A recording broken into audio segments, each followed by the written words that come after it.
But let me also congratulate you. You know, you pulled it off. Ejebo, Ejebo, Ejaba. And in fact, he's brought us 2 of the books. It was launched last week, and it was well attended, eh? Yeah, it was a creme of the call it Ghana's politics and academia. We're all there.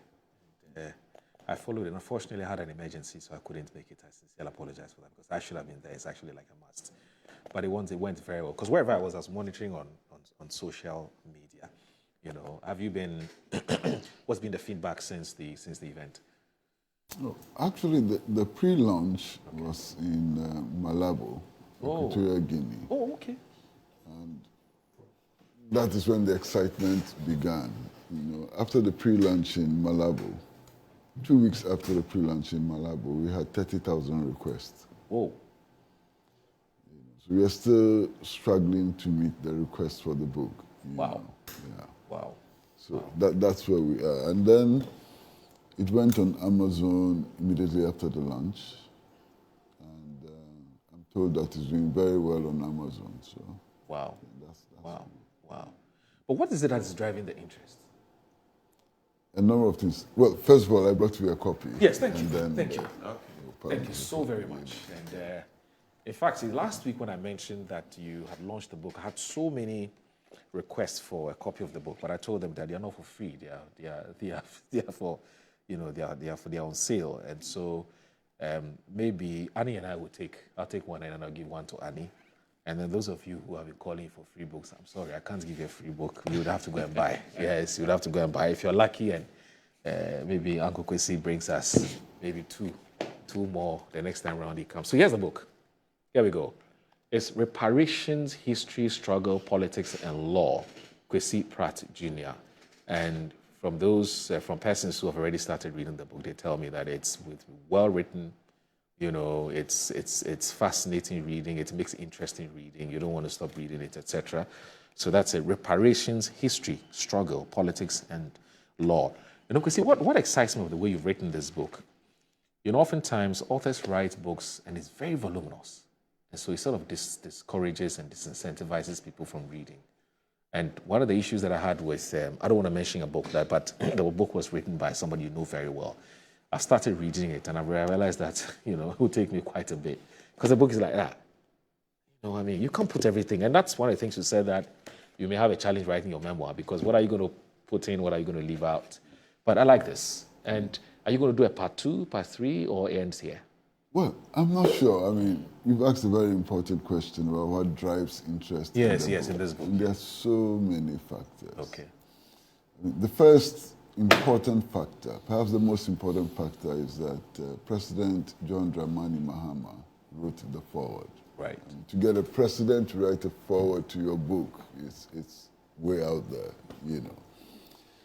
And then he didn't just write the foreword, he personally distributed it to his colleague heads of states. Oh, okay. At the AU summit. And as he said at the launching of the book, they asked for autographs and he autographed it. So that took it to an entirely new level. I was also at the ministerial meeting of the AU, the foreign ministerial meeting of the AU review meeting. And then there was excitement among the foreign ministers. Everybody wanted a copy and so on, you know. So there was some general excitement was created with the AU forum. And then I introduced it to ECOSOC, which is a platform, you know, social platform for the AU and so on. And it did very well there. So that sort of kicked it off, you know. Then beyond that is the fact that reparations had been a very contentious issue. There are those who argue that we don't need reparations at all and that nothing can pay for the sins that were committed against us, and they leave it there, you know. And most of those were Marxists, you know, who said, look, what we need to do is to intensify the class struggle, to overthrow the capitalist system, and so on. So that was one set of arguments. And then there were those, especially those in the diaspora, who said that, look, we made a lot of money for the capitalist institutions. And indeed, today you can't go to the West and find any thriving institution which did not profit from the transatlantic slave trade. So it's a legitimate demand to demand reparations. So there were all kinds of schools of thoughts. What I've tried to do is to bring everybody together to create a new platform which unites all the different point of views. And to do that, I had to look at reparation as a redistribution of surplus value. So when you begin to look at reparation as redistribution of surplus value, you're able to unite all the different forces and so on. So I think that's also one of the things which makes this book interesting. And then perhaps the fourth factor is just the lack of scholarship on the question of reparations. There isn't enough scholarship on reparations. So any attempt, right now I was really surprised. The Pan-African Lawyers Union organized a meeting in South Africa, in Joburg. The Pan-African Lawyers Union and then the University of Witwatersrand in Johannesburg organized a meeting to review the case for reparations and to see if we could take it to the African Court of Human Rights and Justice and so on. They invited me and I was surprised, I went into the room and I was the only person without a title. Everybody came with a huge title. I was the only one without a title. And it turned out that they had begun considering me as an expert. So I said to myself, how is it to be an expert? All you have to do is to write a small book and then you become an expert. But you are an expert. Well, I don't think I am. No, there is a legal definition of expert. So experts can be somebody who have acquired academic knowledge or years of experience. To the extent that you have written a book, you are an expert. Oh my goodness. So that is also interesting. All of a sudden, I'm supposed to have become an expert. So, and there's something else that I wouldn't say. Kwesi's problem. Kwesi's problem is modesty and humility. It's very modest. It's killing this, my father. No, you have to be realistic. Moro, you have to be realistic about yourself. Yeah. That's the only way you can survive in this world. Right. If you go around the world with your shoulders raised and so on, they will club you down. And then the other thing which I didn't mention, which is very significant, the president of Ghana is the AU champion for reparations. Right. So he's leading the charge of the African Union. You understand? So then this is personal to him. This is very personal to him. No, so he took it very seriously. Look, when I finished writing the book, it was not intended to be a book, it was intended to be an essay. Oh, okay. And then it turned out to be a book, and I said, look, who best to write the foreword? So I thought about him, and I said, look, this man is president. Is he going to find the time to read 150 pages? And then to condense his views into a foreword? I wasn't sure, So I called him, and strangely he picked the call. Because he normally doesn't pick his call. But strangely, he picked the call this time. And I said, look, I've written this book on reparations, and I want you to write the foreword. And he said, okay, bring the book. Just that. So I submitted the book, the manuscript, and then I was wondering, when is the president going to have time to read it, and so on. And then in 2 weeks, I get a call from Dr. Prez Mahama, and he says the foreword is ready. So, but look, we have an interesting president, very, very interesting president. Like him, hate him, or whatever, you cannot run away from the fact that he's somebody who takes his brief seriously. His ability to deal with figures and facts and so on is extraordinary. You may hate him, but you can't run away from the fact. Perhaps, maybe apart from Nkrumah, I think he's the only head of state who is able to discuss every and any ministry off the cuff in details. True. you know, any ministry, any department, you know. So I have benefited from his own scholar. I know he's a historian. The president is also a historian. I'm happy to have benefited from his scholarship.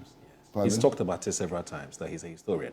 No, at the launch of the book, I started by telling some stories of what had happened. I told the story about this South African woman who was taken to Europe and exhibited in a glass cage. Belgium, Netherlands. Yeah. Yes, yes. Yeah. Because she had an enhanced backside, you know, and so on. Yes. And then I told the story about the woman from Elmina who was also tried in Portugal for witchcraft. Yeah.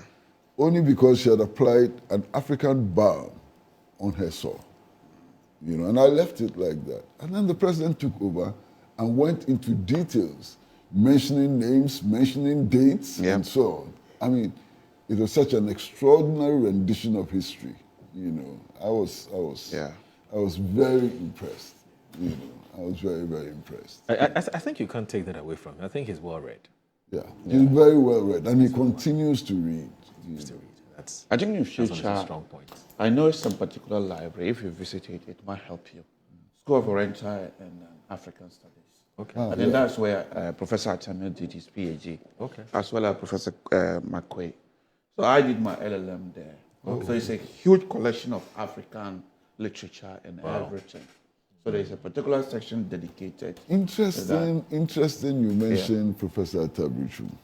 Yeah. It's very interesting. I mean, over the last maybe 25 years or more, you know, he has taught me a lot. Okay. You know, because we used to belong to the same study group. Okay. You know, we had a study group which met on Sundays with people like him, Professor Ansa Samoa, Professor Amatedu, and so on, Dr. Benedu, and so on. So we used to meet every Sunday. Okay. You know, and we learned everything. We learned economics, we learned whatever. And Professor Atabrichum is an extraordinary brain. I mean, he's just an extraordinary brain. And his fidelity to Marxism, I haven't seen it anywhere. I've seen brilliant Marxist scholars and so on. But this is the guy who really has delved into Marxist classics. And perhaps is one of the best brains, if I'm not exaggerating, in the world when it comes to Marxist interpretation of society. And so on. Okay. And I've had the privilege of working with him, studying with him. So you mean you would describe yourself as Marxist? That's a difficult question. Would you?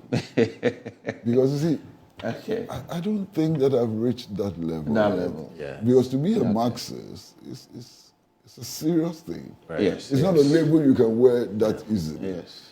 So I would describe myself as a student of Marxism. As Marxism. Because I'm still trying to study, I'm still trying to understand the different concepts and so on.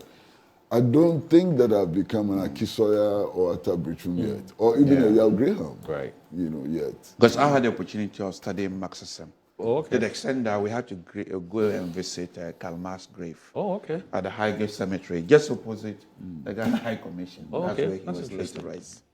You know, when Uncle Kwesi Pratt said he was a student of Marxism, it reminded me of Dr. David Pesce, a very good friend. May so rest in peace. You know, he says he's a student of politics and history. History. You know, he says that all the time. You know? And I used to study with Pesce too. I studied with Pesce, not for a very long time. You know, Pesce is different. Solid guy.